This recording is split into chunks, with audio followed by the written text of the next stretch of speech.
pessoal, vamos dar continuidade à nossa sequência de vídeo onde eu respondo as perguntas dos meus queridos inscritos. Só que hoje a gente vai falar sobre tireoide. Fica aí.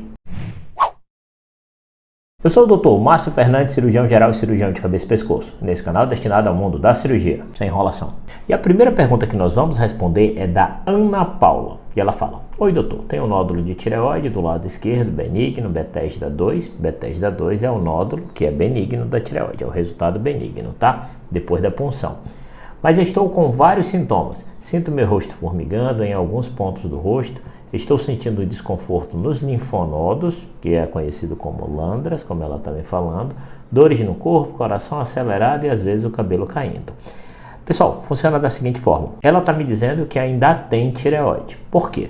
Quando o paciente realiza a cirurgia da tireoide, a tireoidectomia total, uma das complicações que pode ocorrer é uma doença que nós chamamos de hipoparatireoidismo, ou seja, quando um hormônio chamado PTH reduz porque as glândulazinhas que produzem ele estão atrás da tireoide e sofrem com o procedimento cirúrgico. Naturalmente, o paciente vai ter alguns sintomas, como formigamento. Esse formigamento pode ser no canto dos lábios, nas mãos e pés, associado à cãibra. Só que no caso, como ela tem tireoide, a gente está descartando essa possibilidade.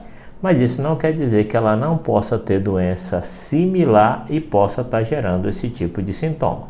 Mas claro, não relacionada à tireoide. E quando ela fala dos desconfortos, isso daí é uma outra coisa que nós temos que analisar. Por quê? Uma coisa é o paciente ter dor cervical, principalmente em pacientes ansiosos que acabam tendo uma fadiga muscular crônica por causa da tensão do dia a dia e muitas vezes por causa do medo que ele tem, até mesmo de acompanhar seu nódulo de tireoide ou coisa parecida.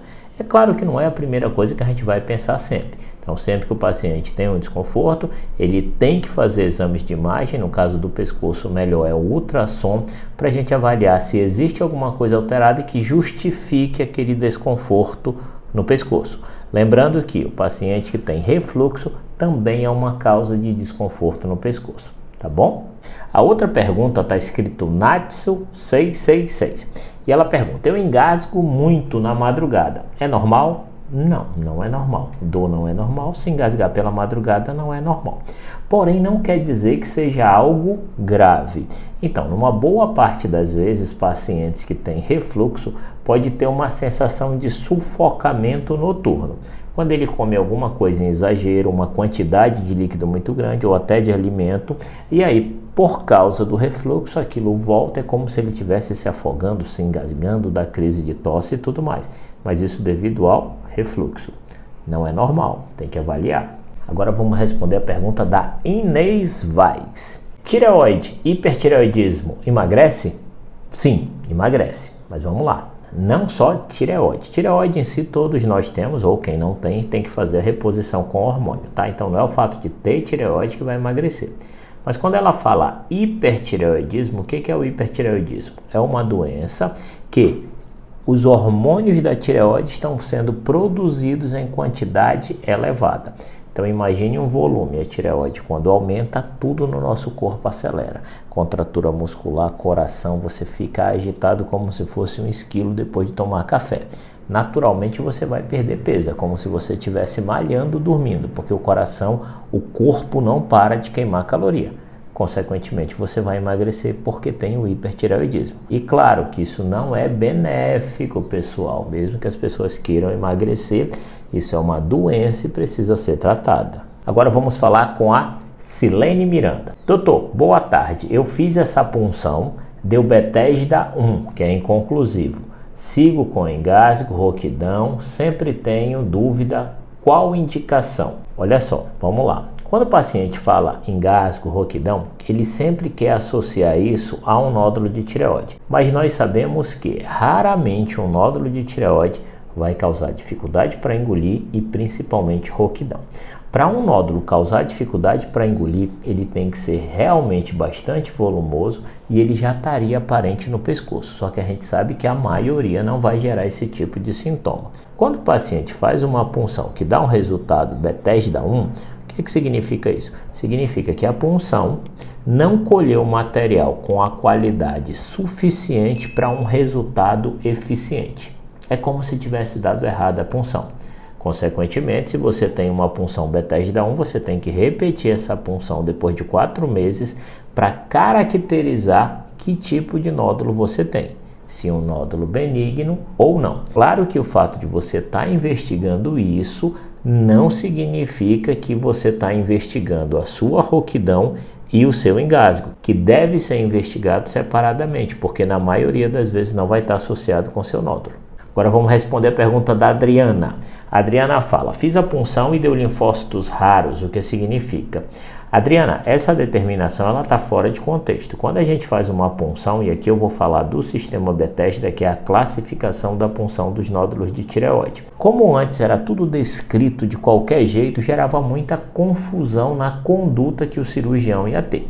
Então, em 2009, eles determinaram que toda punção deveria vir classificada no sistema Bethesda, que são 6 tipos.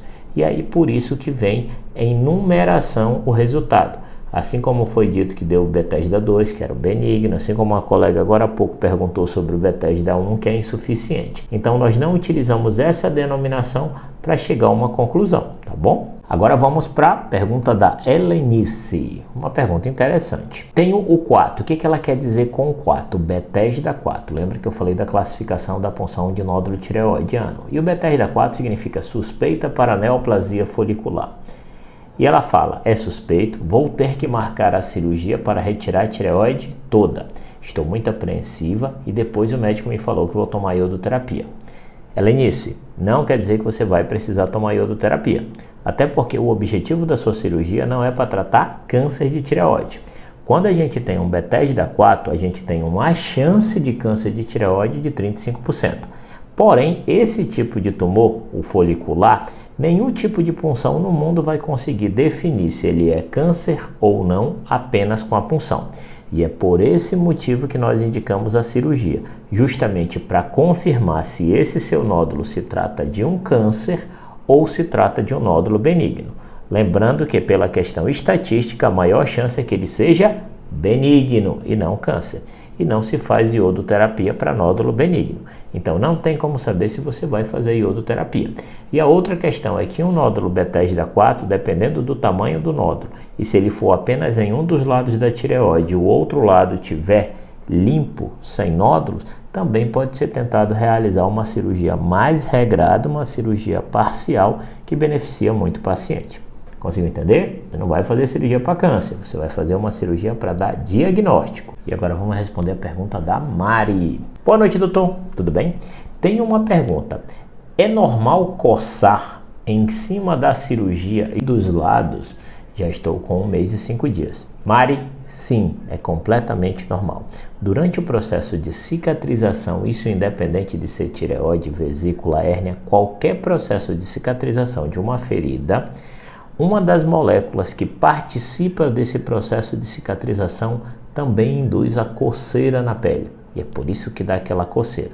Mas claro que você não deve coçar, porque senão a qualidade da ferida cirúrgica fica ruim, porque ela fica largada, ela fica mais feia. Por isso que tem que resistir para coçar.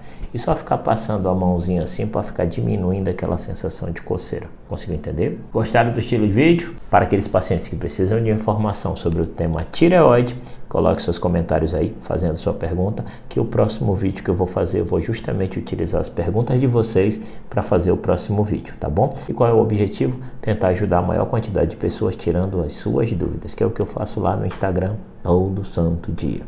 Se esse conteúdo foi útil, considere a possibilidade de se inscrever no nosso canal, completamente gratuito, você ganha vídeo diário. Um abraço.